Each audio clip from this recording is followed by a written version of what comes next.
वहां चौकी की व्यवस्था नहीं थी। नारद जी ने किया क्या, बालू की रेत से ऊंचा। जिस समय भगवान श्री कृष्ण अर्जुन को जब विषाद हो गया कि हमारे चाचा हैं, ये हमारे गुरु हैं, ये हमारे भाई हैं, इनको मार करके मैं इनके द्वारा प्राप्त भूमि का सेवन करूंगा, हमारे जैसा हत्यारा पापी संसार में कोई दूसरा नहीं है। अस्त्र को नीचे रख दिए। भगवान ने कहा, अर्जुन क्या कर रहे हो? अर्जुन को कोई बात समझ में नहीं आई। गीता का उपदेश देते हैं। जब गीता के उपदेश से अर्जुन को ज्ञान होता है तो अर्जुन कहते हैं, प्रभु ज्ञान के बाद गुरु को दक्षिणा देना महती आवश्यकता है, नहीं वह ज्ञान सफल नहीं होता है।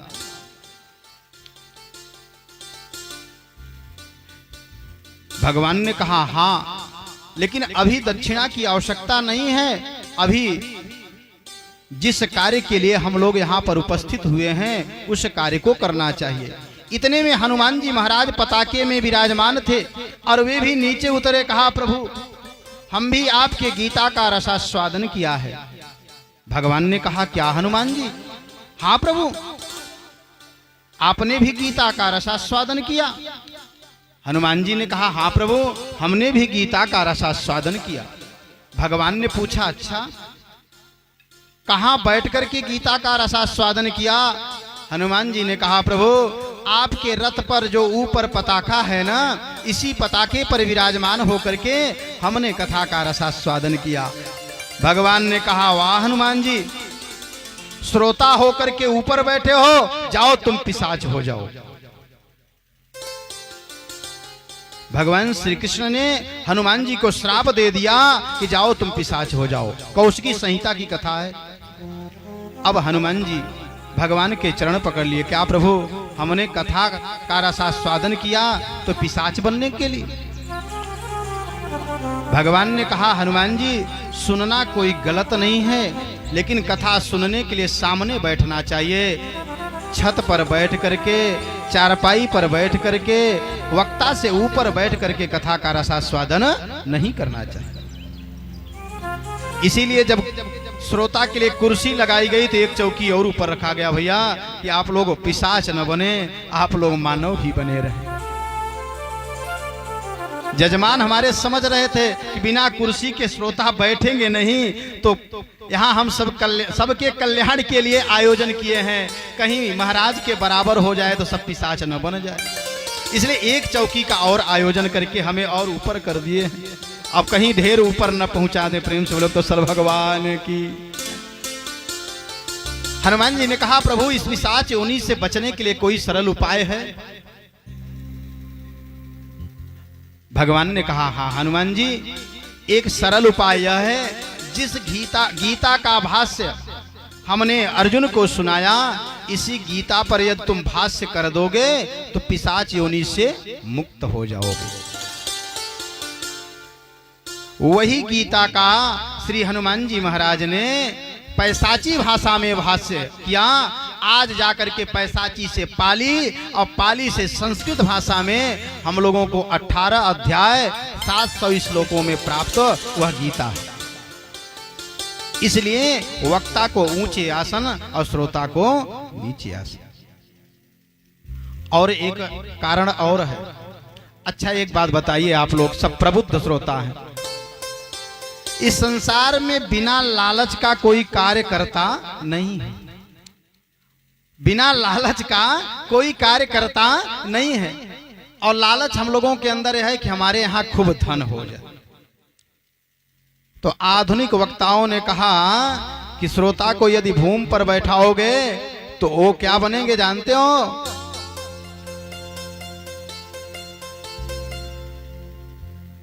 वे जमींदार बन जाएंगे और वक्ता चौकी पर बैठ करके चौकीदार हो जाएगा। प्रेम से भक्तों सर्व भगवान की हो। चौकीदार होकर के सदैव रक्षा करता रहेगा कि कहीं हमारे श्रोता भटकने न पाए।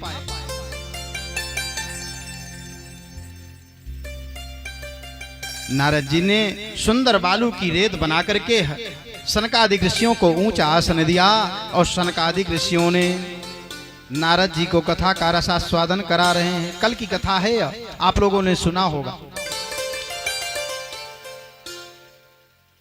कथा जैसे ही सनकादिक ऋषियों ने प्रारंभ किया और श्रीमद् भागवत भगवान की महिमा का गुणानुवाद गाना प्रारंभ किया, वैसे ही भक्ति महारानी श्री कृष्ण गोविंद हरे मुरारी बड़े सुंदर भाव से सभी लोग बोलेंगे। नारायण वासुदेवा श्री कृष्ण गोविंद हरे मुरारी हे नाथ नारायण वासुदेवा श्री कृष्ण गोविंद हरे मुरारी हे नाथ नारायण वासुदेवा। श्री कृष्ण गोविंद हरे मुरारी हे नाथ नारायण वासुदेवा।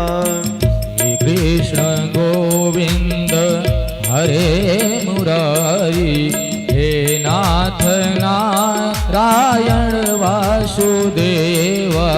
पितमात स्वामी सखा हमारे पितमात स्वामी सखा हमारे पितमात स्वामी सखा हमारे पितुमातो स्वामी सखा हमारे। हे नाथ नारायण वासुदेवा श्री कृष्ण गोविंद हरे मुरारी हे नाथ नारायण वासुदेवा।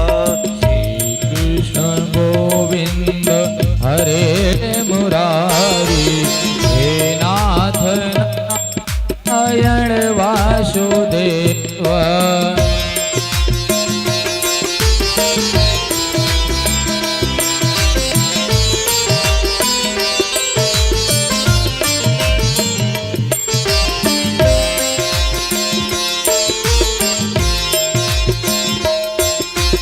बंदी गृह के बंदी गृह के तुम अवतारी बंदी के तुम अवतारी जहीं जन्मे कहीं पले मुरारी कहीं जन्मे कहीं भले मुरारी। किसी के जाए किसी के कहाए किसी के जाए किसी के कहाए है अद्भुत हरि बात तिहारी है अद्भुत बात तिहारी। पितमात स्वामी श्री राधे पितमात स्वामी सखा हमारे पितुमात स्वामी सखा हमारे। नाथ नारायण वासुदेवा श्री कृष्ण हरे मुरारी हे नाथ नारायण वासुदेवा। बोलो राधे राधे राधे कृष्ण कृष्ण राधे राधे बोलो राधे राधे हे नाथ नारायण वासुदेवा। श्री कृष्ण गोविंद राधे राधे राधे बोलो राधे राधे राधे बोलो राधे राधे राधे। कृष्ण गोविंद हरे मुरारी। प्रेम से बोलिए श्रीमद् भागवत भगवान की जय हो। भक्ति महारानी अपने पुत्र ज्ञान वैराग्य के साथ कथा में प्रविष्ट होती हैं। सभी लोग आपस में तर्क करते हैं। कथमागतेयम कथम प्रविष्टा कथमागतेयम मध्ये मुनीनाम इति तर्कयन्तः। मध्ये मुनीनाम इति तर्कयन्तः। सभी मुनियों ने आपस में तर्क करना प्रारंभ कर दिया कि कथम प्रविष्टा कथमागतेयम, आने का तो एक रास्ता है। किस रास्ते से भक्ति महारानी कथा के मध्य में अपने पुत्रों के साथ में आई, कोई रास्ता तो आने का खुला दिखाई नहीं पड़ रहा है।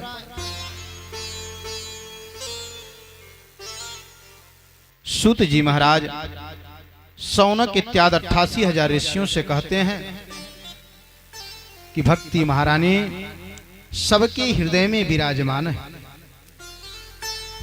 जैसे ही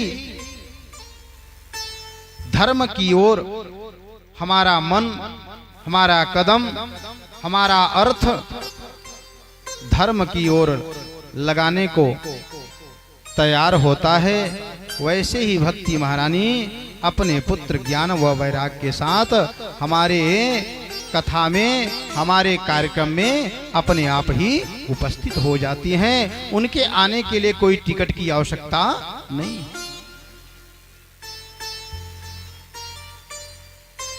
सौनक इत्यादि 88,000 ऋषियों ने कहा, गुरुदेव भगवान कृपा करके आप यह बतलाएं, क्या श्रीमद् भागवत भगवान से केवल ज्ञान और वैराग्य ही जागृत हो सकते हैं कि और भी कुछ हो सकता है? सूत जी महाराज ने कहा, ऋषियों, कोई तन से दुखी है, कोई मन से दुखी है, कोई धन से दुखी है। किसी को धन की आवश्यकता है, किसी को पुत्र की आवश्यकता है, कोई रोग से, व्याध से, पीड़ा से। अगर एक एक उपाय बतलाऊंगा तो एक जो रोगी होगा वही सुनेगा, दूसरा रोगी नहीं सुनेगा। कहेगा भैया इस दवा से हमारा रोग दूर नहीं होगा, तो इस दवा को कहो मैं सेवन करूं। सूत जी महाराज कहते हैं, ये मानवाः, बहुवचन का प्रयोग हो रहा है, ये मानवाः पाप कृतस्तु सर्वदा। एक दिन नहीं कि रविवार कर लिए, सोमवार को माला कंठी ले लिए, ऐसा नहीं। रविवार, सोमवार, मंगलवार सदैव 7 दिन पाप में ही लगा हुआ है। ये मानवाः पाप कृतस्तु सर्वदा। पैदा होते ही जब वह कार्य करने के लिए शक्ति प्राप्त किया, तब से लेकर जीवन पर्यंत केवल पाप ही किया है, कभी पुण्य नहीं किया है। सदा दुराचार रता विमार्गगाः, सदैव दुराचार मार्ग का ही सेवन किया है, कभी कल्याण मार्ग का सेवन नहीं किया है। क्रोधाग्निदग्धाः कुटिलाश्च कामिनः सप्ताह यज्ञेन कलौ पुनन्ति ते।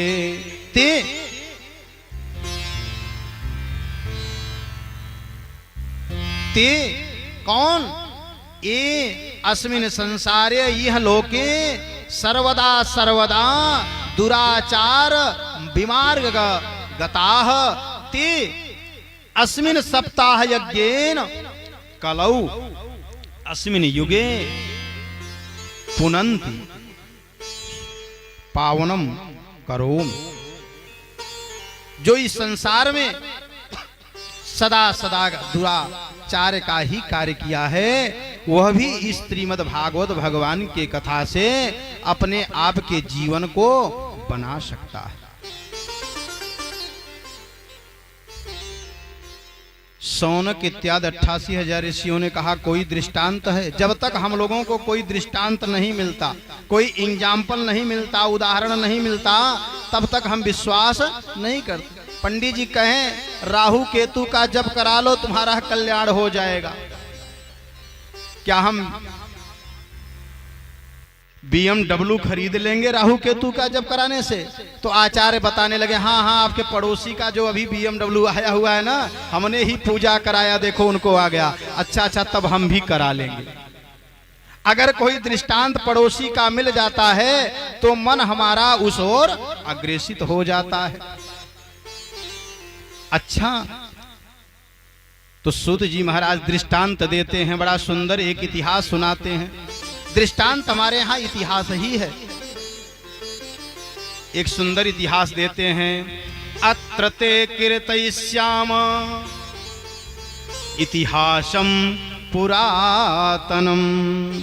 इतिहास नवीन नहीं होता है, लेकिन पुरातन होते हुए भी, प्राचीन होते हुए भी वह अर्वाचीन जैसा दिखाई पड़ता है। सूत जी महाराज कहते हैं ऋषियों, एक सुंदर इतिहास है। यस्य श्रवण मात्रेण, सावधान मन से सुनिएगा, इसकी फलश्रुति पहले बतला दे रहे हैं। हर कथा की, हर पाठ का, हर ग्रंथ का फलश्रुति अंत में बतलाया जाता है, लेकिन इस इतिहास का, इस कथा का फलश्रुति पहले बतला रहे हैं, क्योंकि बिना लाभ का ज्ञान किए बिना कोई उस ओर जाना नहीं चाहता। तो सनकादिक ऋषि नारद जी से, सूत जी महाराज, सौनक इत्यादि 88,000 ऋषियों से और अपने गुरु के द्वारा प्राप्त ज्ञान मैं आप लोगों से वह इतिहास सुना रहा हूं। यस्य श्रवण मात्रेण, केवल सुनने मात्र से ही पाप हानि ही प्रजायते। जितने प्रकार के पाप हैं, जितने प्रकार के ताप हैं, वे सब क्या हो जाते हैं? नष्ट हो जाते हैं। सूत जी महाराज कहते हैं तुंगभद्रा तटे पूर्वम। तुंगभद्रा नदी के किनारे एक आत्मदेव नाम का ब्राह्मण था। आत्म देवः पुरे तस्मिन् सर्व वेद विशारदः। वह आत्मदेव नाम का जो ब्राह्मण था ना, सर्व वेद विशारदः, चारों वेदों का ज्ञाता था, 111 उपनिषदों का वेत्ता था, 18 पुराणों का वेत्ता था, किसी भी प्रकार के शास्त्र का कमी नहीं था, इतना बड़ा ज्ञानी था। उसके पास एक पत्नी भी थी। भिक्षुको वित्तवालोके तत्प्रिया धुंधुली स्मृता। उसकी प्रिया कौन थी? धुंधुली थी। उसका नाम आत्मदेव और उसकी प्रिया का नाम धुंधुली। जितना आत्मदेव शास्त्र में रुचि रखता था, उनकी पत्नी उतना ही कुमार्ग में रुचि रखने वाली थी। दोनों विपरीत मार्ग में रहने वाली थी। एक पूरब चलने वाला, एक पश्चिम चलने वाली, एक उत्तर चलने वाला, एक दक्षिण चलने वाली। अब बताइए, जब परिवार ही विपरीत हो जाए तो कैसे गृहस्थ का पार लगेगा। लेकिन फिर भी आत्मदेव बड़े प्रसन्न रहा करते थे कि यह भगवान की कृपा है। यदि इस योनि में हमने इसको सम्मान नहीं किया तो हो सकता है अगली योनि में इससे भी गहरा हमें पाप भोगना पड़ जाए। आत्मदेव धुंधली को ही प्राप्त करके बड़े प्रसन्न रहा करते थे, लेकिन एक बात की उनको बड़ी कमी थी। लोकवार्तारता क्रूरा प्रायसो बहुजल्पिका। उनकी पत्नी जो धुंधली थी ना, बहुजल्पिका, बहुत बोलने वाली थी, एक क्षण शांत नहीं रहा करती थी। दिन रात देहाती भाषा में कहिए बर बर बर बर लगा रहती। हाँ?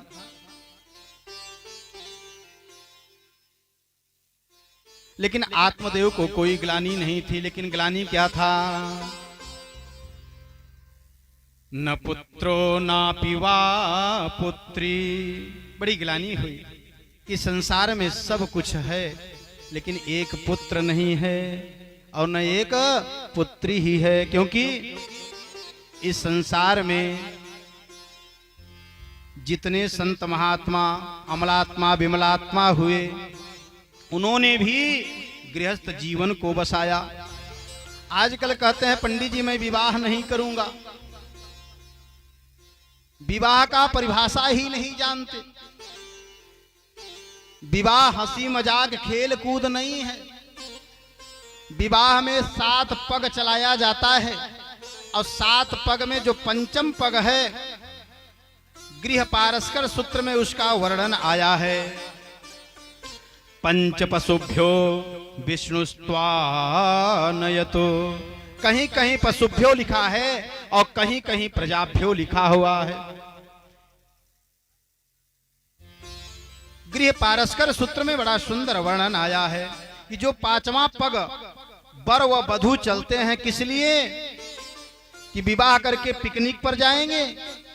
नहीं, कहा पशुभ्यो प्रजाभ्यो, हम लोग संतानोत्पत्ति करेंगे, वंश की परंपरा को आगे ले चलेंगे। According to William Shakespeare, a person which and sex serial life but when nothing is bound to disappear. उन्होंने कहा जो विवाह को केवल भोग विलास, हंसी मजाक, पिकनिक का केवल कार्यक्रम समझता है, तो शादी में जो 1 लाख का आजकल डबल बेड मिलता है, वह डबल बेड नहीं बल्कि मृत सैया पर से होता है। प्रेम से बोले तो सल भगवान की। वह डबल बेड पर नहीं बल्कि मृत सैया पर सोता है। क्योंकि यह विवाह हंसी मजाक का खेल नहीं है। विवाह का अर्थ होता है उद्वाह। वाह माने वहन करना, संसार में वंश परंपरा को आगे बढ़ाना। सृष्टि के क्रम को रोकने का अधिकार हमें और आपको नहीं है।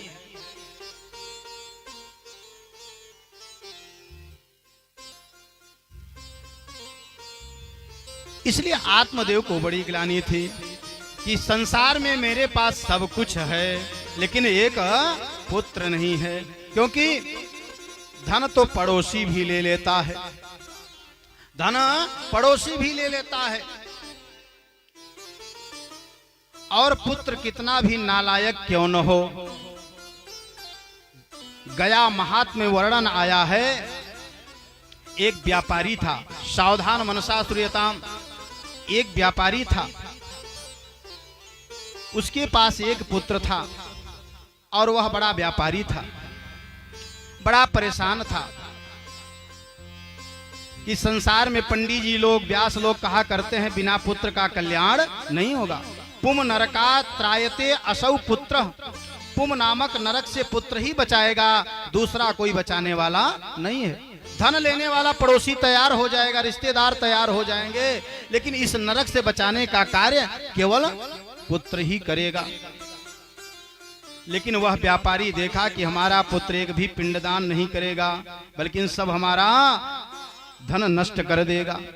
तो वह व्यापारी एक डायरी बनाया और उस डायरी में लिखता चला गया कि गया में फलाने व्यापारी के पास 1 लाख रुपया, गया में फलाने व्यापारी के पास 10 लाख। इस तरह से 200 पेज की डायरी को उसने भर दिया, करीब 10 करोड़ रुपया उसमें दिखा दिया।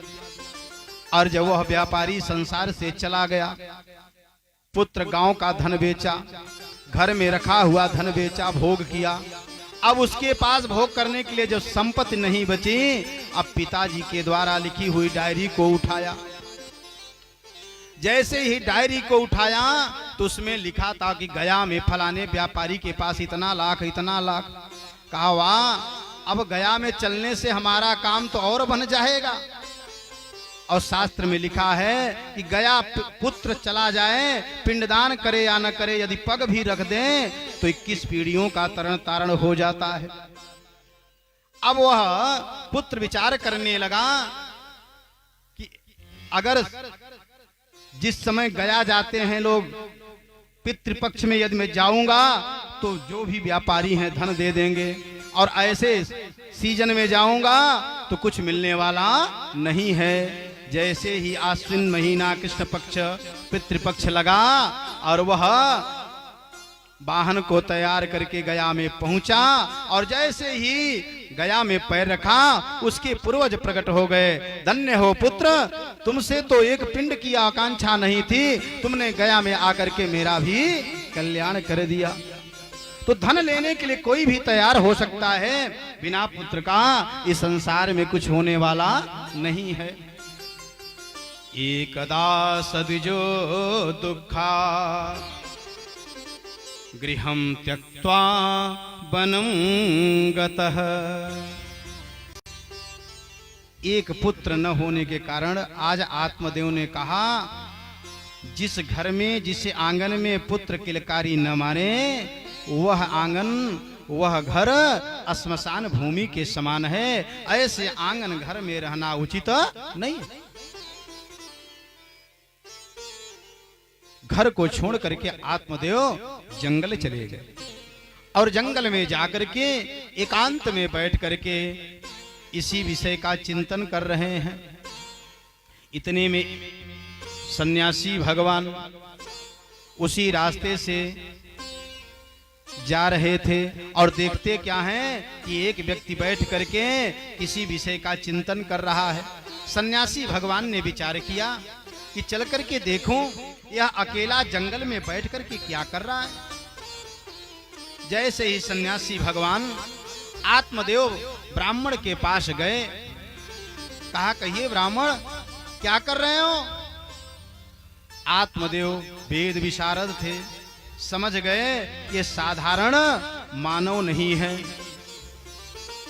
सन्यासी भगवान के चरण को पकड़ करके नम्रता पूर्वक निवेदन करते हैं और कहते हैं, प्रभु संसार में मेरे पास किसी भी प्रकार की कमी नहीं है, लेकिन एक हमने आम का वृक्ष लगाया, वह भी बौर नहीं लिया।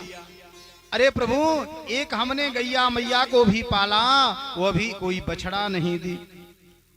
हमें नहीं पुत्र है तो कोई बात नहीं, लेकिन हमने वृक्ष लगाया, वृक्ष में भी फल नहीं आया, और गैया मैया को भी बछड़ा नहीं हुआ।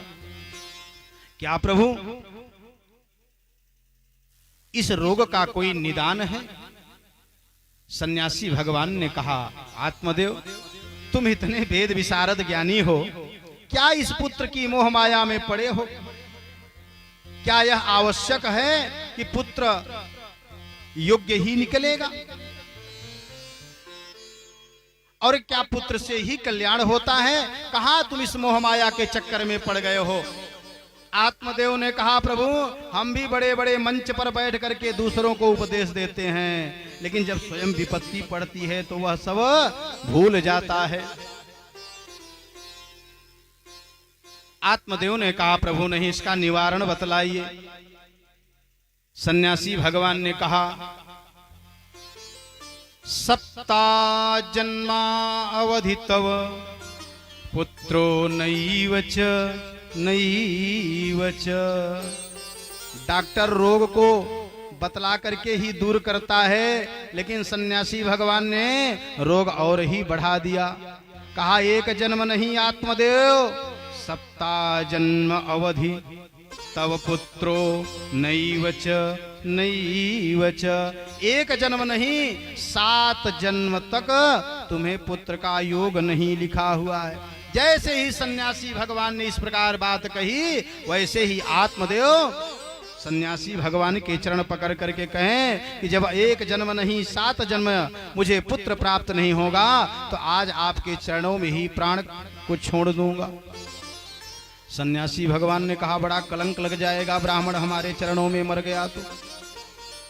कलंक को मिटाने के लिए सन्यासी भगवान ने कहा, ठीक है, एक फल है, इस फल को ले जाओ, अपने पत्नी को खिलाओ और इससे सुंदर पुत्र होगा।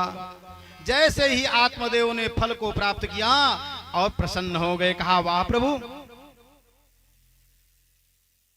इस फल को खिलाने से हमें पुत्र की प्राप्ति हो जाएगी। सन्यासी भगवान ने कहा निश्चित ही हो जाएगा। आत्मदेव ने कहा अच्छा, इस फल को खिलाने के बाद कुछ नियम का पालन करना पड़ेगा।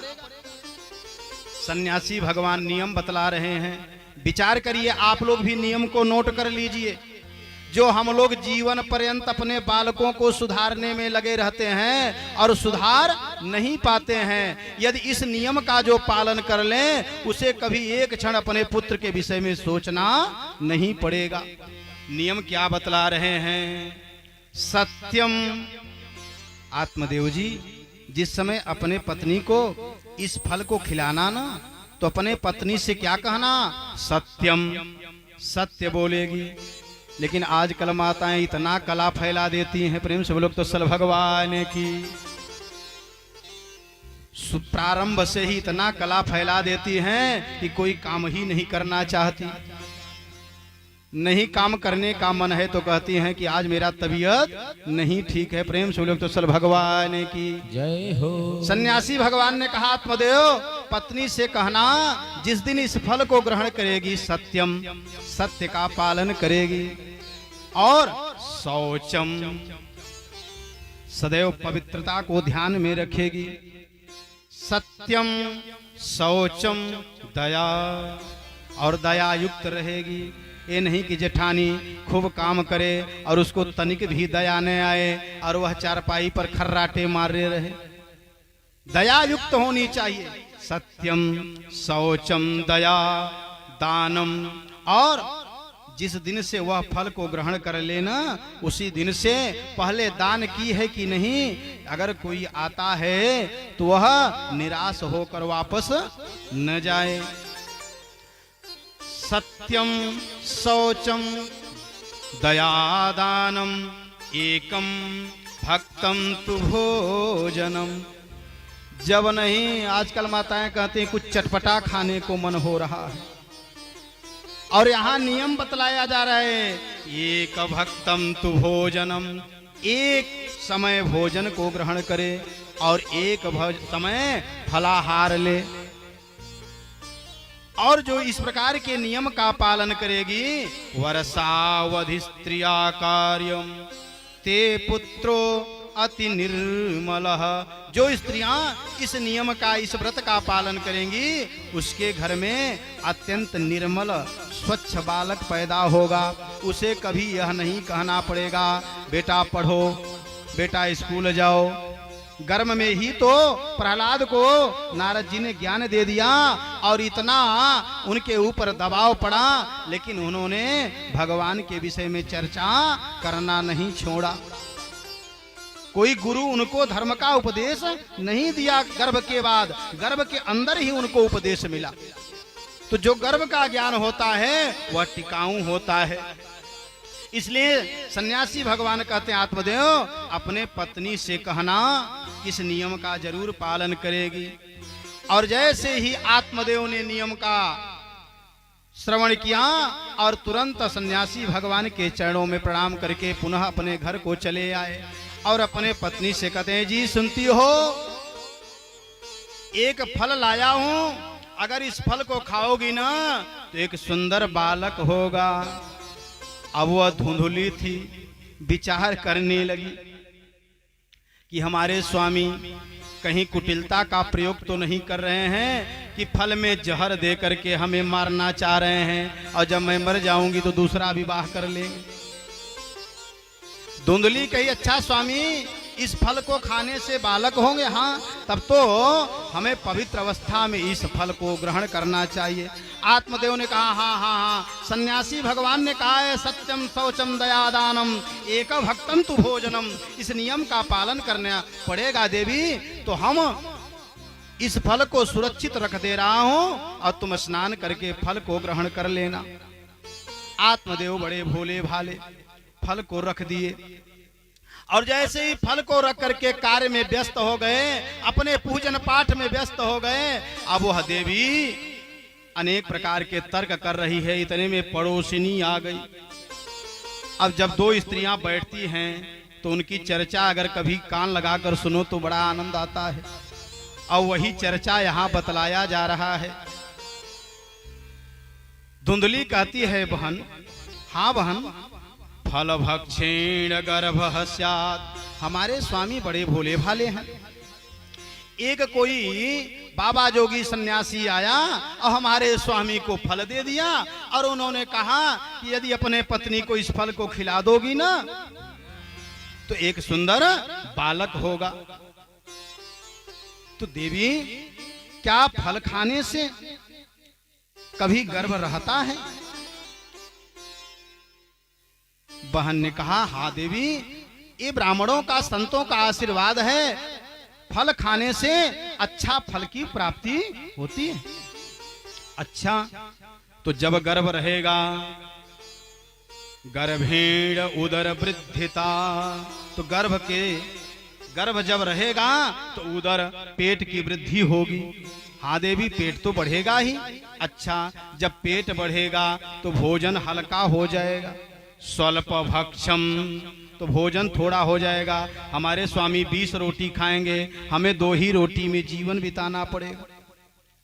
और कहीं 2 रोटी में जीवन बिताना पड़ा तो शक्तिम अशक्तिम भवति, तो शक्ति से हम अशक्ति हो जाएंगे, माने हमारी शक्ति क्षीण हो जाएगी। तो गृह कार्यम कथम भवे, तो जो घर के कार्य हैं किस प्रकार से होगा? पड़ोसनी ने कहा, अरे वहां बालक होने के बाद ननद को बड़ा धन देना पड़ता है और वो 6 दिन में 10 दिन में आती हैं और बढ़िया बढ़िया धन लेकर चली जाती हैं, तो 2 महीना पहले ही बुला लेना और घर की खूब कार्य कराना। अच्छा बहन, तो ननद को बुला लूंगी। हाँ, ननद को बुला करके और खूब घर के कार्य को करवा लेना।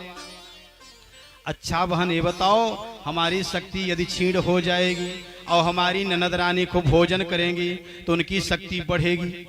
और कहीं समझ लो, दैवाद घाटी ब्रजेद ग्रामे, कोई भूकंप आ गया, कोई सुनामी लहर आ गई, तो हमारी ननद तो घर से बाहर भाग करके जान बचा लेगी और हमारी शक्ति जब क्षीण हो जाएगी तो मैं भाग नहीं पाऊंगी।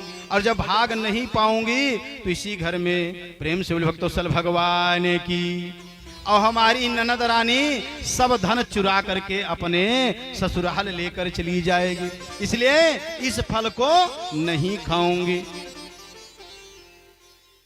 इस प्रकार से धुंधली अनेक प्रकार की तर्क करती है। अगर इस तर्क को बतलाया जाए, स्त्रियों का तर्क इतना लंबा होता है कि कभी वह समाप्त नहीं होता है। और यह भागवत भगवान में प्रत्यक्ष लिखा हुआ है, इसलिए अभी स्त्रियों का ही कितना चर्चा सुनाऊं। आप लोग तो स्त्रियों से घिरे ही हुए ही हैं। प्रेम से बोलो तो सल भगवान की जय हो। इस प्रकार से एवं कुतर्क योगेन तत्फलम नैव भक्षितम, इस प्रकार कुतर्क करती हुई वह धुंधली फल को नहीं खाई। पड़ोसिन चली गई। इतने में धुंधली की बहन आ गई। और आजकल किसी रिश्ता का कोई विश्वास करे या न करे, इस रिश्ता का बहुत बड़ा विश्वास होता है। माताएं तुरंत अपने बहन को ही फोन लगाती हैं। जेठानी कितना भी सलाह अच्छा दे, ननद कितना भी सलाह अच्छा दे, वह रुचिकर नहीं होता। यदि अपनी बहन कह देना, हाँ हमारी बहन बहुत अच्छा बतलाए, यदि वही बहन यदि जेठानी देवरानी बन जाए, तब समझ में आता है कितना बहन में प्रेम है।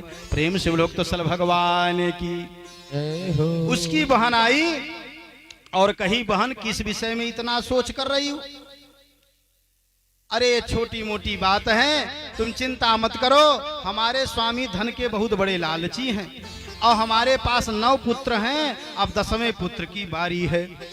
इस पुत्र को हम तुम्हें दे दूंगी और इस पुत्र का तुम लालन पालन करना और हम अपने पति को संतुष्ट करने के लिए तुमसे धन लूंगी। अब बहन की बात समझ में आ गई। हाँ बहन, लेकिन हमारे पति कैसे विश्वास करेंगे? अरे बहन, थोड़ा नौटंकी कर लो, 9 महीना नाटक कर दो, काम बन जाएगा। अब 9 महीना जो है धुंधली महारानी नौटंकी करती हैं, पुत्र का नखड़ा दिखाती हैं। जैसे ही समय व्यतीत हुआ और जब समय व्यतीत हुआ, आत्मदेव बड़े भोले भाले, कभी अपनी पत्नी के पास इस विषय में चर्चा नहीं करते थे, सदैव भगवान की चर्चा में लीन रहा करते थे। और जब समय धीरे धीरे व्यतीत हुआ तो एक उसकी बहन को बालक उत्पन्न हुआ और वह शांति ढंग से ले आई, अपनी बहन को दे दी। और जैसे ही धुंधली को दी तो धुंधली ने इस बात की बाहर चर्चा करा दी कि पुत्र भयो। अब आत्मदेव सुने तो बहुत प्रसन्न हुए, इतना प्रसन्न हुए कि अपने प्रसन्नता में अन्य कार्य को भूल गए। अब उस फल का परीक्षण करने के लिए वह धुंधली गाय को खिलाई थी। और जब सूत जी महाराज कहते हैं त्रिमासे निर्गते चाथ साधेनु सुसुवेर्भकम, जैसे ही 3 महीना और व्यतीत हुआ, सर्वांग सुंदरम दिव्यम। क्यों सर्वांग सुंदर है? क्योंकि वह सन्यासी भगवान के द्वारा दिया हुआ फल है। सर्वांग सुंदरम दिव्यम निर्मलम कनक प्रभा, स्वर्ण के समान चमकते हुए गैया मैया से एक सुंदर बालक का प्रादुर्भाव हुआ। प्रेम से बोले गोकर्ण भगवान की जय हो। उनके कर्ण गाय के समान थे, इसलिए उनका नाम गोकर्ण रखा गया। धुंधली ने कहा देखिए 9 महीना हमने दर्द सहन किया, तो नाम रखने के लिए पंडित जी को नहीं बुलाएगा, हम ही नामकरण करूंगी। दर्द सहें औरतें और नामकरण करें पंडित जी, ऐसा नहीं चलेगा। आजकल भी बड़ा इसका चर्चा होता है विरोध करने के लिए। और जैसे ही माताएं चिंटू पिंटू सिंटू गिंटू मिंटू नाम रखती हैं, वैसे वो कार्य भी यथा नाम तथा गुण। अब आत्मदेव के पत्नी का नाम धुंधली, तो धूम धूम जो धुआं धुआं ही करे, हाँ, तो वैसे ही नामकरण करे। धुंधकारी धुम धुम करोत इति धुंधकारी, जो अपने वंश को अग्नि में स्वाहा कर दे, केवल धुआं ही दिखाई पड़े, वही है धुंधकारी। जितना धर्म कार्यों में गोकर्ण प्रबल हुआ सबल हुआ, उतना ही अधर्म कार्यों में धुंधकारी सबल प्रबल हुआ। दोनों अपने अपने क्षेत्र में प्रवीण हुए। आज आत्मदेव के मन में पुनः ग्लानि आई। जब पुत्र नहीं था तब भी ग्लानि, आज पुत्र होने के बाद भी ग्लानि, क्योंकि पड़ोसी से शिकायत आ रही है कि तुम्हारा पुत्र हमारे पुत्र को मार दिया, हमारे धन का हरण कर लिया। अब आत्मदेव बड़ी चिंता में पड़े। आज पुनः घर छोड़ कर जा रहे हैं।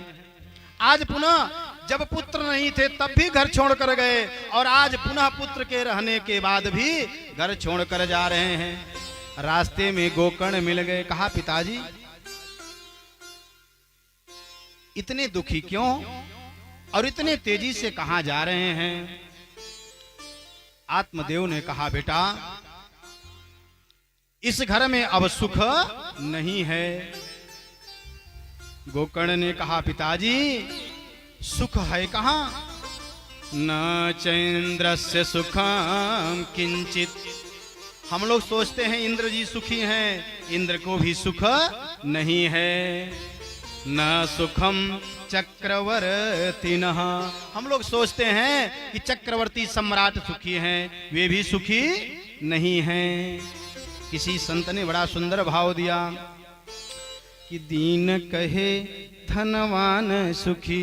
बड़ा सुंदर भाव दिया कि दीन कहे धनवान सुखी, धनवान कहे सुख राजा को भारी। दीन के मन में यह भाव होता है कि जिसके पास धन है वह सुखी है, और धनवान के मन में यह भाव होता है कि हमसे सुखी कौन है? राजा हैं। दीन कहे धनवान सुखी और धनवान कहे सुख राजा को भारी और राजा कहे महाराजा सुखी और राजा के मन में यह भाव है कि हमसे सुखी कौन है? चक्रवर्ती सम्राट महाराज। राजा कहे महाराजा सुखी और महाराजा कहे सुख इंद्र को भारी और महाराजा के मन में भाव है कि हमसे सुखी कौन है? इंद्र हैं। इंद्र कहे चतुरानन सुखी और इंद्र के मन में क्या भाव है कि हमसे सुखी कौन है? चार मुख वाले ब्रह्मा जी। इंद्र कहे चतुरानन सुखी और ब्रह्मा कहे सुख विष्णु को भारी और ब्रह्मा बाबा कहते हैं कि हमसे सुखी कौन है? स्वयं भगवान विष्णु हैं। एक दूसरे को सुख समझ में आ रहा है, अपना सुख समझ में नहीं आ रहा है।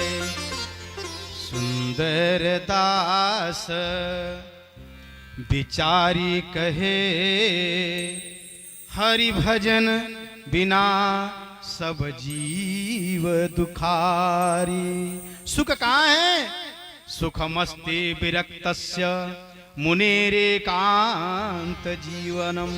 सुख उसी के पास है जो भगवान की सेवा में रात दिन लगा रहता है।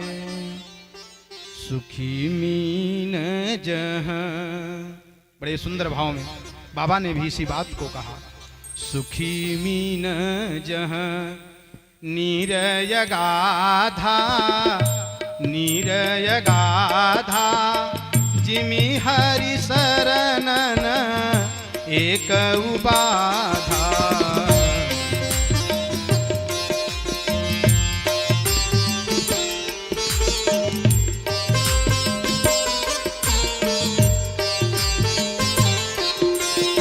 हरि शरण जाने में ही कोई बाधा नहीं है, अन्यत्र आप जाएंगे तो हर प्रकार की बाधा मिलेगी। इसलिए पिताजी अब भगवान के चरणों में प्रीति करिए, क्योंकि इस संसार में कोई साथ नहीं देता। धनानि भूमो, जितना हम भाई का धन हरण करते हैं, पड़ोसी का धन हरण करते हैं, तो यह क्या साथ जाता है? क्या यह कहाँ रह जाता है? धनानि भूमो, यह पृथ्वी पर ही रह जाता है। धनानि भूमो, और जो गाड़ी घोड़ा हाथी इत्यादि की व्यवस्था करते हैं, ये कहाँ रहते हैं? धनानि भूमो पशवश्च गोष्ठे, और ये सब केवल गौशाला में ही रह जाते हैं। धनानि भूमो पशवश्च गोष्ठे भार्या गृहे द्वार हरिजना श्मशाने देहश्चितायाम् देहश्चितायां परलोक मार्गे धर्मानुगोग क्षति जीव एकः धर्मानुगोग क्षति जीव एकः धर्मानुगोग क्षति जीव एकः। पिताजी, जितना हम धन इकट्ठा कर रहे हैं ना, यह साथ नहीं जाएगा, यह पृथ्वी पर ही रह जाएगा। और पशवश्च गोष्ठे, और जो गाड़ी घोड़ा हाथी है ना, ये सब यहीं के यहीं रह जाएंगे। और जो पत्नी है ना, जिसके लिए हम अपने भाई परिवार को छोड़ दे रहे हैं ना, ये बहुत रोती बिलखती कहाँ तक जाएगी? गृहे द्वारी, घर से द्वार तक। उसके बाद चार लोग पकड़ करके अंदर कर देंगे, वह भी साथ में नहीं जाएगी। अच्छा, तब तो हमारे इष्ट मित्र जाए कहाँ ना, ये भी बहुत जाएंगे। कहाँ तक? जनाह श्मशान, श्मशान घाट तक बहुत साथ में जाएंगे। अरे नहीं, जिसको हमने जीवन भर क्रीम पाउडर स्प्रे लगा करके खूब सजाया, यह साथ जाएगा? यह भी साथ नहीं जाएगा। देहश्चितायाम, यह केवल चिता तक साथ देगा और कहीं साथ नहीं। और परलोक में जाएगा क्या? धर्मानुगो, जो हम धर्म कर रहे हैं, जो धर्म कर रहे हैं यही साथ जाएगा और कुछ जाने वाला नहीं है। एक सुंदर दृष्टांत सूत जी महाराज देते हैं कि शौनक आदि ऋषियों, एक महात्मा जी घूमते फिरते एक व्यापारी के यहां गए और वह व्यापारी 3 महलों का मकान बनाया हुआ सुंदर, जिसमें 51 कमरे थे और हर में हर प्रकार की सुव्यवस्था लगी हुई थी। जब उस महात्मा को एक कमरे में उस व्यापारी ने ठहराया तो महात्मा ने सोचा कि बड़ा सुंदर व्यवस्था है, 1-2 दिन यहीं रह लिया जाए। शाम को बड़ा सुंदर दूध इत्यादि मिलता है। व्यापारी में तो 51 कमरा है और आपने जो प्रश्न कर रहे हैं उस प्रश्न का हम उत्तर दे रहे हैं। कहा क्या उत्तर दे रहे हो? प्रथम दिन हमने पूछा कि तुम्हारे पास कितने मकान हैं, तुमने कहा 1 कमरा है। व्यापारी ने कहा प्रभु ये बताइए 51 कमरे बने हुए हैं और बनारस नहीं है। महात्मा ने कहा वाह बड़े अच्छे व्यापारी हो, तुम दार्शनिक बात करते हो। अच्छा चलो यह बात तो सही है, लेकिन तुमने कहा हमारे पास केवल 5000 है। कहा प्रभु जीवन भर हमने जो किया अपने परिवार के लिए किया, अपने लिए कुछ नहीं किया। आज जब से आप किया अपने लिए, यही हमारे साथ जाएगा, तो यही हमारा है और कुछ हमारा नहीं है, यही हमारे पास 5000 है। व्यापारी ने कहा अच्छा जो 4 पुत्र तुम्हारे दौड़ रहे हैं, 1 पुत्र क्यों कह रहे हैं? कहा प्रभु 3 पुत्र कभी आपके पास आए? कहा नहीं। जब एक ही पुत्र आपकी सेवा में लगा है, 3 पुत्रों से क्या मतलब? जो सेवा में है, जो निगरानी में है, वही पुत्र है और सब तो कुपुत्र हैं। प्रेम से बोले भक्तवत्सल भगवान की जय हो। तो जो अपने काम में यही धर्म साथ जाएगा और कुछ जाने वाला नहीं है। इसलिए पिताजी देहस्ति मांस रुधिरे, अस्थि मांस रुधिर से बना हुआ यह जो देह है ना, देहस्ति मांस रुधिरे अभिमतिम त्यजत्वम। पिताजी इस देह जो यह देह है ना, यह अस्थि मांस रुधिर से बना हुआ है। इस शरीर से अभिमतिम त्यजत्वम, जो अभिमति है, जो अभिमान है, उसका त्याग कर दो। और जब इस शरीर से अभिमान ही त्याग कर दिया जाए तो इस शरीर से जो नाते हैं, जाया सुतादिषु सदा ममताम विमुंच। एक दिन नहीं कि एक दिन झगड़ा हुआ तो ममता छोड़ दो और दूसरे दिन कहो नहीं ये हमारे पोते हैं, ये हमारे बीवी हैं, हमारे बच्चे हैं। सदा ममताम विमुंच। जब शरीर से अभिमान का त्याग किया जा रहा है तो शरीर से जो नाता है इसका भी त्याग कर देना चाहिए। क्यों पिताजी? इसलिए कि पश्यानिदम जगदिदम क्षणभंगनिष्ठम। यह क्षणभंगुर है, यह टिकने वाला नहीं है। अरे पिताजी जिस अन्न से हम इस शरीर का पालन करते हैं ना, यदि यह अन्न एक दिन के बाद दूसरे दिन रख दिया जाए, इस अन्न से बदबू आता है।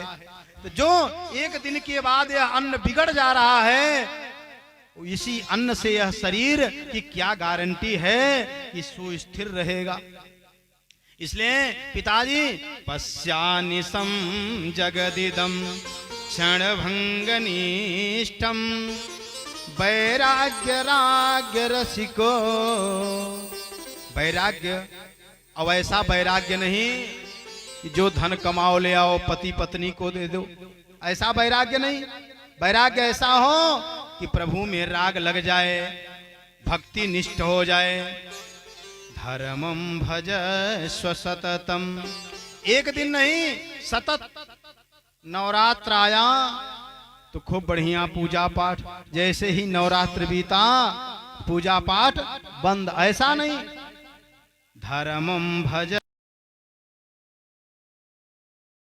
यहाँ पहुंचे तो खूब माला चलाएं और जब घर जाएं तो माला भूल जाए, तब माल के चक्कर में लग जाएं। प्रेम से भक्तवत्सल भगवान की। ऐसा नहीं। धर्मम भज स्वसततम, निरंतर जजमान के यहाँ भी संध्योपासन करिए और घर भी रहिए संध्योपासन करिए। जजमान के यहाँ चंदन लगा रहे हो तो घर चंदन लगाना मत भूलिए। सततम निरंतर कि 4 दिन 7 दिन जजमान बढ़िया भोजन पानी का व्यवस्था किया तो बढ़िया स्नान ध्यान करके कंठी चटकाओ और घर पहुंचे तो सब भूल जाए। धर्मम भज सततम त्यज लोक धर्मान। पिताजी यह लोक धर्म को त्यागना पड़ेगा। जब तक यह लोक धर्म है, संसार में जो नाते हैं ना, इस नाते से संबंध निभाना यह लोक धर्म है।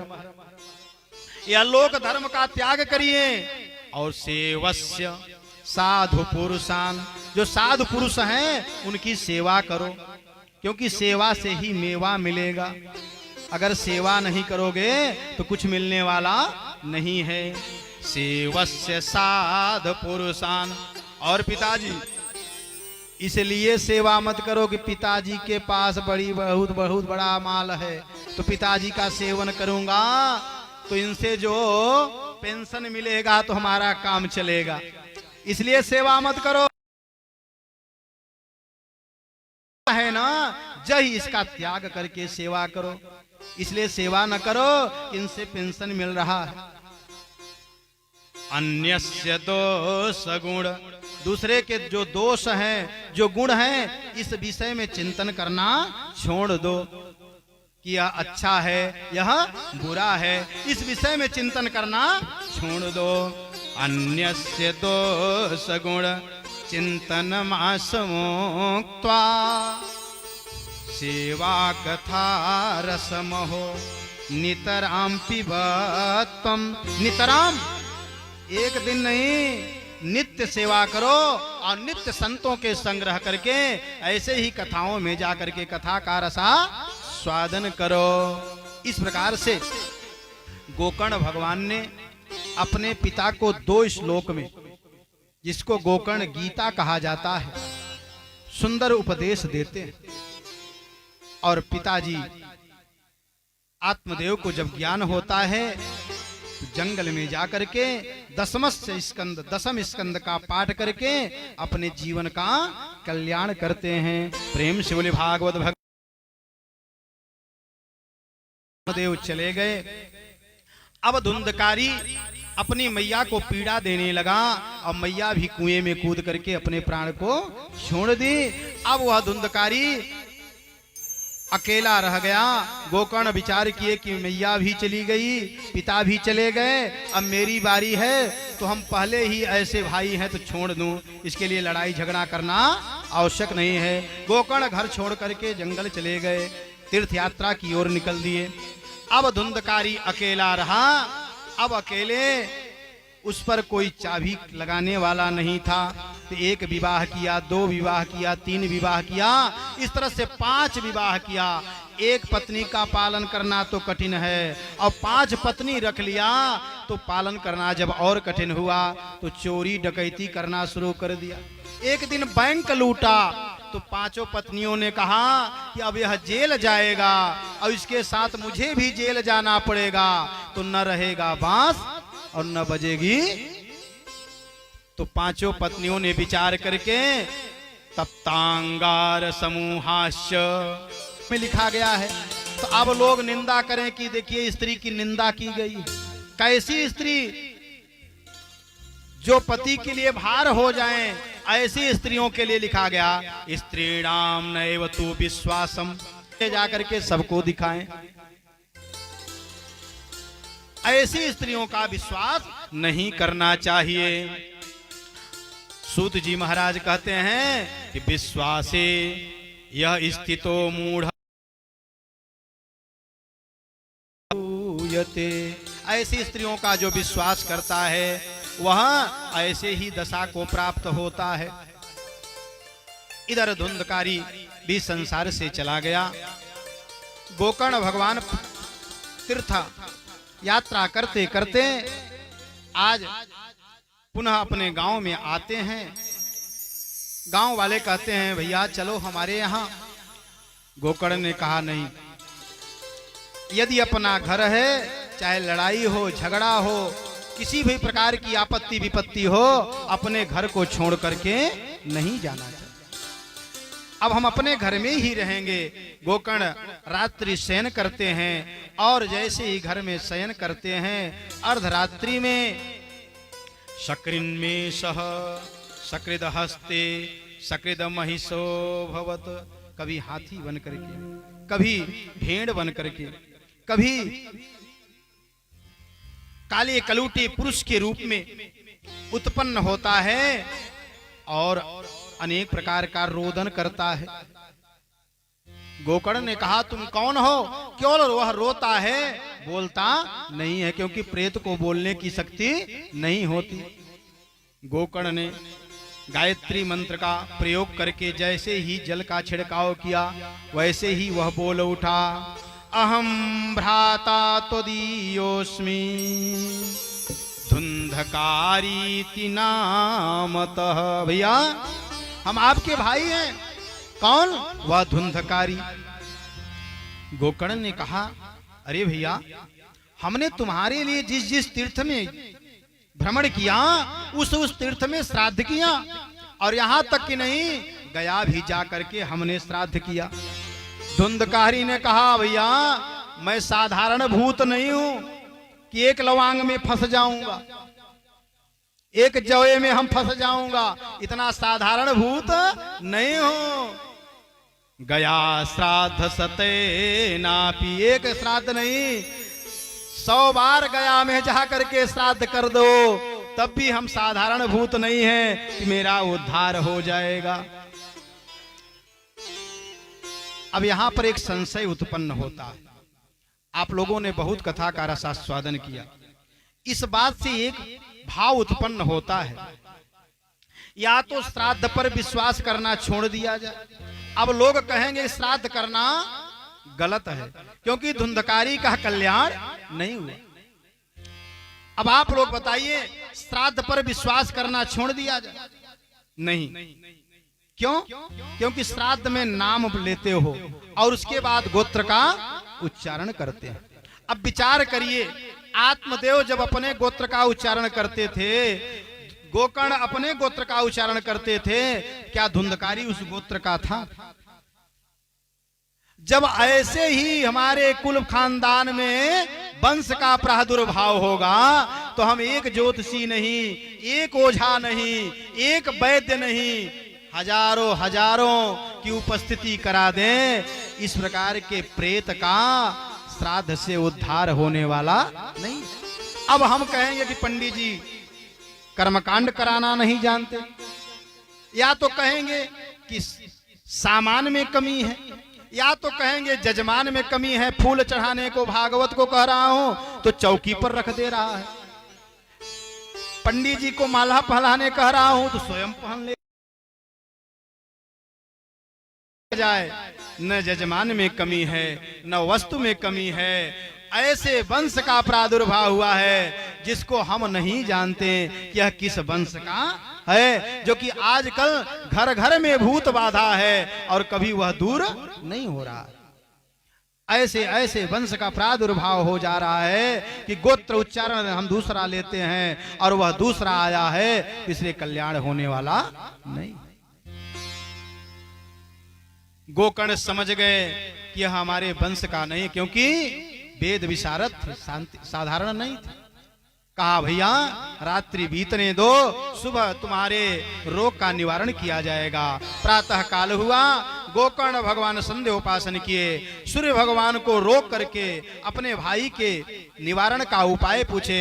सूर्य भगवान ने कहा, और यहाँ स्वयं सूर्य जी बैठे हुए हैं, सूर्य भगवान ने कहा, गोकर्ण जी अपने धुंधकारी को भागवत भगवान की कथा का रसास्वादन कराओ, कल्याण हो जाएगा। गोकर्ण भगवान ने भागवत कथा का आयोजन किया। प्रथम दिन जैसे ही प्रारंभ हुआ, एक ऐसे ही वंश बांस लगा हुआ था, और उस बांस, क्योंकि प्रेत वायु रूप में होता है और बांस में जो छिद्र होता है उसी वायु में जाकर के वह प्रेत विराजमान हो गया। प्रथम दिन प्रथम ग्रंथि का दूसरे दिन दूसरे ग्रंथि। इस तरह से 7वें दिन 7वें ग्रंथि का जैसे विमोचन हुआ, वह साक्षात निर्मल रूप में धुंधकारी प्रकट हो गया। प्रेम से बोले भागवत भगवान की। जैसे ही धुंधकारी सामने प्रकट हुआ, एक सुंदर विमान आया। गोकर्ण ने कहा, अरे यहां इतने श्रोता बैठे हैं और विमान एक।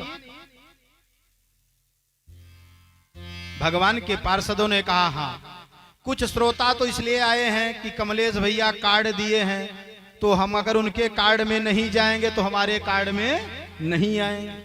कुछ श्रोता तो इसलिए आए हैं कि चलें उनकी व्यवस्था कैसी है। कुछ श्रोता तो इसलिए आए हैं कि चलें कम घर बैठकर क्या करेंगे, कम से कम वहां चाय पानी ही होगा। कुछ श्रोता तो इसलिए आए हैं कि पंडित जी का परिचय है, चलें पंडित जी से मिलेंगे तो कम से कम 2-4 केला मिल जाएगा। प्रेम से बोलो तो चलो भगवान की।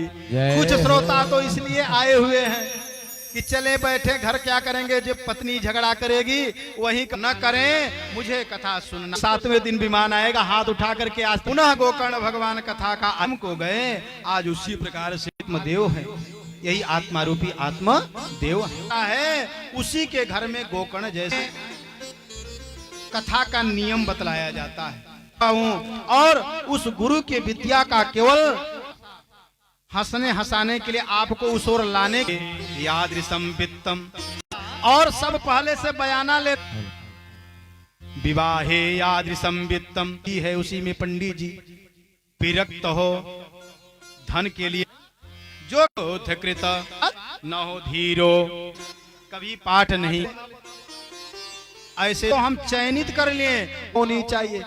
2 घड़ी का एक मुहूर्त का मतलब नोपवास पर पुक्त करता अर्जुनो। प्रहलाद जी ताली केवल कह रहे हैं जय हो जय हो। ये भगवान की ही कमी है, न जजमान की कमी न हमारी। हेलो चेक, हेलो जीना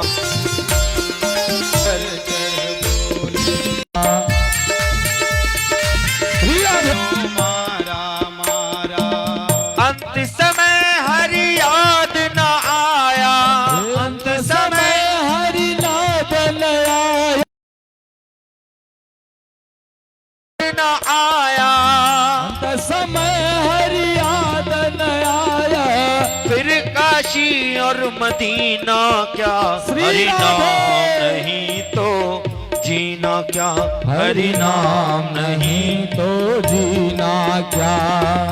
अमृत है हरि नाम जगत में, अमृत है हरि नाम जगत में। उसे छोड़ विषय विष पीना क्या, हरि नाम नहीं तो जीना क्या, हरि नाम नहीं तो जीना क्या, हरि नाम नहीं तो जीना क्या।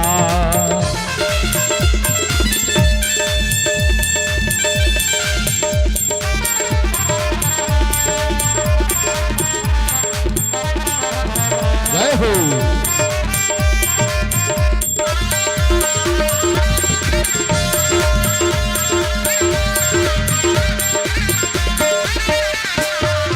काला सद काल सदा सबके रस डोले, काल सदा सबके रस डोले।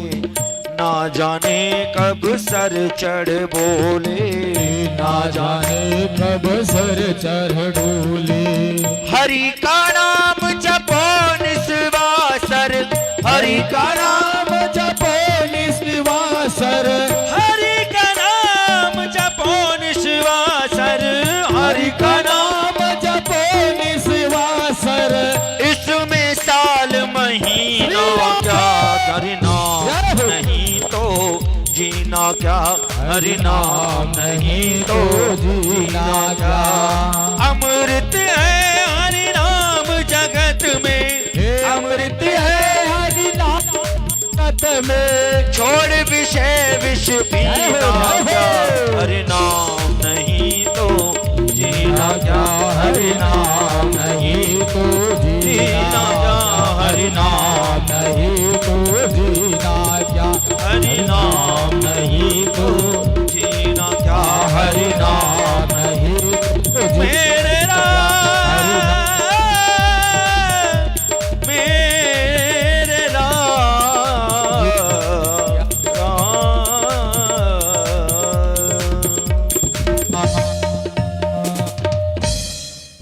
से बोलिए भागवत भगवान की। जय हो, जय हो। अब हम लोग श्रीमद् भागवत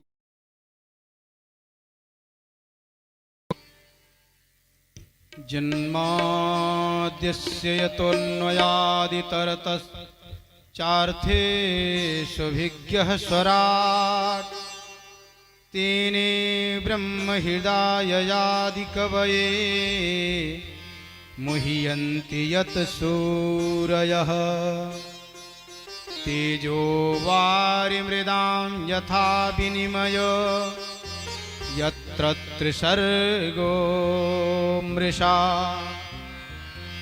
धाम्ना स्वेन सदा निरस्तकुहकं सत्यं परं धीमहि धर्मः प्रोज्झितकैतवोऽत्र परमो निर्मत्सराणां सताम् वेद्यं वास्तवमत्र वस्तु शिवदं तापत्रयोन्मूलनम् श्रीमद्भागवते महामुनिकृते किं वा परैरीश्वरः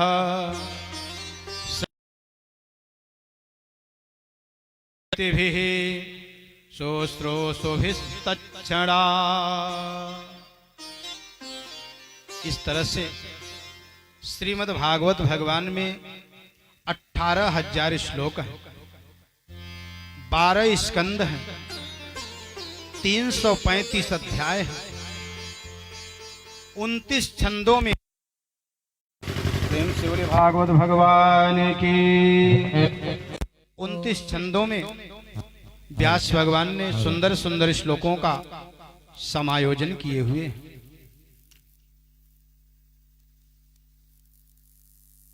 1,76,000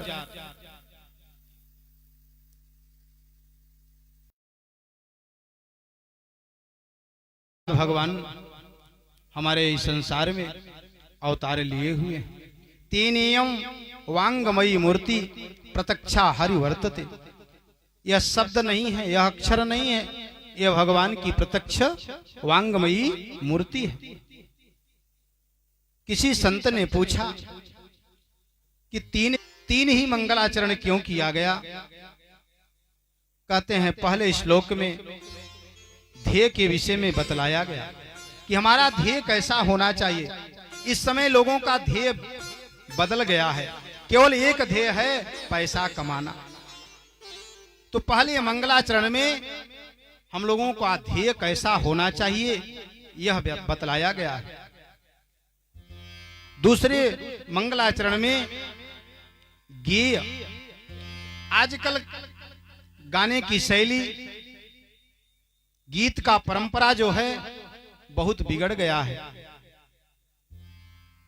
ऐसा बिगड़ गया है कि कहां कब गाना चाहिए कब नहीं गाना चाहिए, वह भी हम अपने घर में गीत को गाते हैं और दूसरे से गवाते हैं। इस भागवत भगवान के दूसरे मंगलाचरण में यह बतलाया गया कि हमें कैसे गीतों का गान करना चाहिए। और तीसरे मंगलाचरण में पेय, पहले में ध्येय, दूसरे में गे और तीसरे में पेय। आजकल हमारे पीने की प्रक्रिया भी बदल गई है, जब चाहते हैं खड़े खड़े ही पान कर लेते हैं। तीसरे मंगलाचरण में हमें कैसे पान करना चाहिए यह बतलाया गया है। किसी संत ने कहा नहीं, पहले मंगलाचरण इसलिए किया गया है कि पहले मंगलाचरण को व्यास ने किया है, दूसरे मंगलाचरण को सुखदेव भगवान ने किया है और तीसरे मंगलाचरण को सूत जी महाराज किए हैं, इसलिए 3 मंगलाचरण किया गया। किसी ने कहा नहीं, हमारे यहाँ 3 प्रकार के ताप हैं, दैहिक, दैविक, भौतिक, और इन तीनों तापों से हम लोग ग्रसित हैं। तो इन तीनों तापों से छुटकारा पाने के लिए 3 प्रकार के एंटीबायोटिक जो है यह मंगलाचरण हमारे सामने प्रस्तुत किया गया है। किसी ने कहा नहीं, सत रज तम ये 3 गुण हैं, इन 3 गुणों से जो परे परम ब्रह्म परमेश्वर है उनके विषय में बतलाने के लिए यह 3 मंगलाचरण किया गया है। अब किस लिए मंगलाचरण किस कारण से किया गया है यह तो ईश्वर ही जाने, लेकिन यहाँ पे 3 मंगलाचरण किया गया है। हमारे गुरुदेव ने कहा है कि पहले मंगलाचरण को व्यास ने किया है, दूसरे मंगलाचरण को सुखदेव भगवान ने किया है और तीसरे मंगलाचरण को स्वयं सूत जी महाराज किए हैं। इसलिए यह 3 मंगलाचरण। पहला अक्षर है जन्माद्यस्य और पहले श्लोक शार्दूल विक्रीडित छंद में, जैसे मंदाक्रांता शार्दूल विक्रीडित, उपेंद्र वज्जा उपजाति अनुष्टुप इत्यादि जो छंद होते हैं, तो पहला श्लोक जो है शार्दूल विक्रीडित छंद में लिखा गया है। अर्थात शार्दूल का अर्थ होता है सिंह। यह भागवत रूपी सिंह गर्जना कर रहा है कि जो इस भागवत रूपी मंगलाचरण का रसास्वादन करता है उसे अन्य प्रकार के जीव किसी प्रकार की आपत्ति विपत्ति नहीं डाल पाएंगे।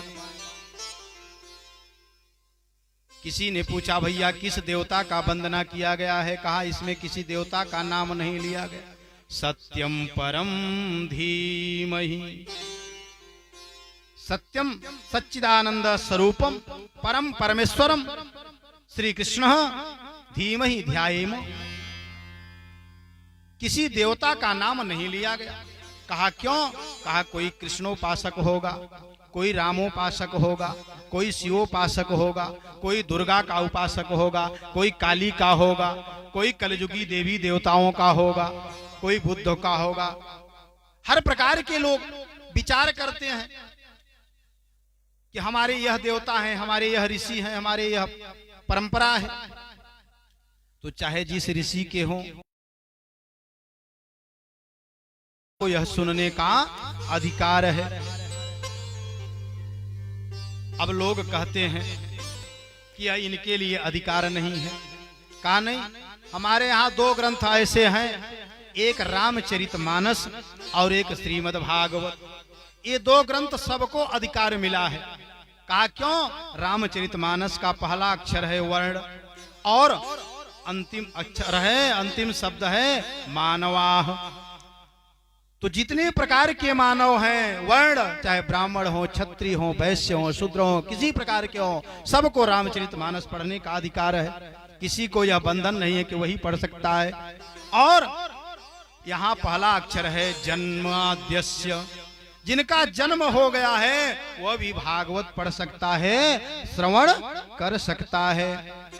क्योंकि स्त्री शूद्र द्विज बंधु नाम न च श्रुति गोचरा। श्रुति वेद पढ़ने को इनको अधिकार नहीं है, लेकिन यह भागवत और रामचरितमानस सबको पढ़ने को और सबको सुनने का अधिकार है। किसी संत ने कहा कि पहला शब्द यह बतला रहा है कि साधारण शब्द नहीं है, यह शब्द ब्रह्म सूत्र से लिया गया है। ब्रह्म सूत्र का पहला शब्द है अथातो ब्रह्म जिज्ञासा। हमारे यहाँ गणित के सवाल को हल करने के लिए सूत्र दिखलाया जाता है, बतलाया जाता है। ऐसे ही हमारे यहाँ शास्त्र को समझने के लिए सूत्र बतलाया गया है कि ब्रह्म कौन है, था तो ब्रह्म जिज्ञासा। वह ब्रह्म कौन है जिस ब्रह्म के विषय में हम नित्य नित्य चर्चा किया करते हैं। और वेद कहता है नेति नेति, वेद भी नहीं बतला पाया। और ब्रह्म सूत्र का दूसरा सूत्र है जन्माद्यस्य। जन्माद्यस्य श्रीधर स्वामी इस श्लोक का 108 अर्थ बतलाए हैं। आइए एक अर्थ को हम लोग रसास्वादन करते हैं। जन्माद्यस्य जन्मादि विकार रहितस्यापि, जो जन्म आदि विकारों से रहित है लेकिन फिर भी संसार में परित्राणाय साधूनाम विनाशाय च दुष्कृताम, साधुओं की रक्षा करने के लिए, दुष्टों का विनाश करने के लिए भगवान ने अवतार लिया है। विप्रधेनु सुर संतहित लीन मनुज अवतार जन्माद्यस्य यतः यतः यस्मात् यतो वा इमानि भूतानि जायतानि यतो वा इमानि भूतानि जायन्ति येन जातानि जीवन्ति तेन यद प्रत्यभिशंसि तद ब्रह्म विजिज्ञासस्व।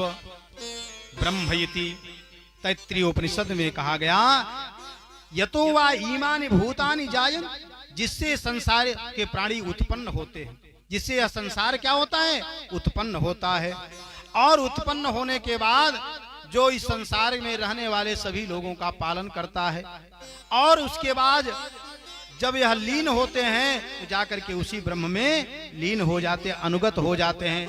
तद विजिज्ञासस्व, वही ब्रह्म है, उसी ब्रह्म को ब्रह्म समझो।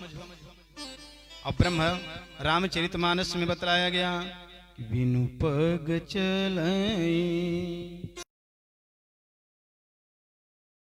बिनु पग चलै सुनै बिनु काना कर बिनु करम करई विधि नाना।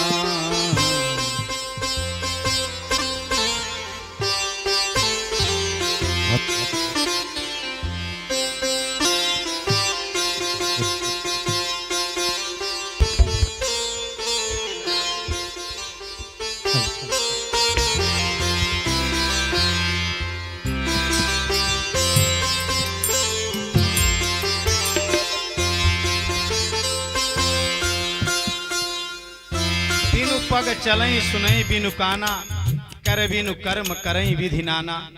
ब्रह्म का निरूपण तो वेद नहीं कर पाए तो संगीत से कहाँ हो पाएगा। इसलिए आइए प्रेम से लोग तो सब भगवान की आनंद रहित सकल रस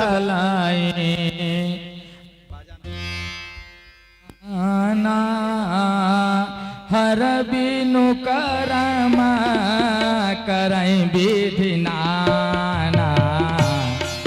पग चलाई बिनु काना हर बिनु बरम करई विधि नाना।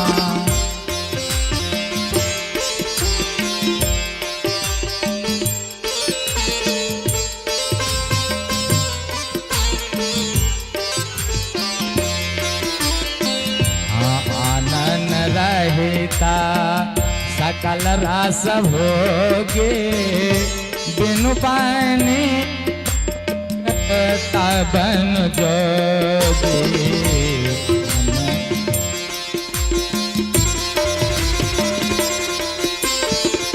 प्रेम से बोले भागवत भगवान की। वह ब्रह्म है जन्मादि विकार रहित स्यापि, जन्म आदि विकार से रहित होने पर भी वह जन्म इत्यादि करता है।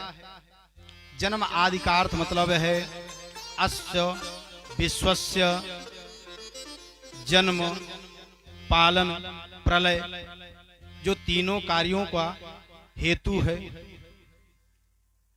जो जन्म भी इस संसार का करता है, पालन भी करता है और अपने में अंत में अनुगत कर लेता है, प्रलय कर देता है।